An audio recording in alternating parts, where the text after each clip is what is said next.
यमुनामहं सकलसिद्धिहेतु मुदा मुरारिपदपङ्कज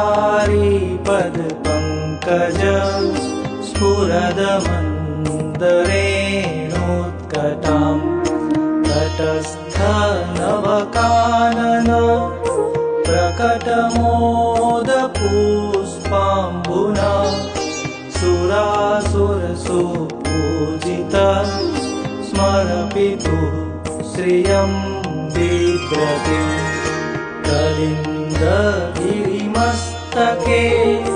पतदमन्दपूरोज्ज्वला विलासगमनोल्लसत् प्रकटगण्डशैलोन्नता सघोषगतिदन्तुरा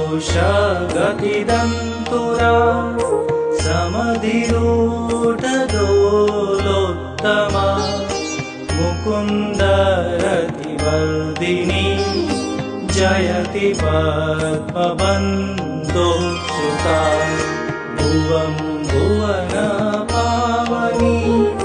मदिगता ममेकस्वने प्रियाभिरिव सेविता सुखमयो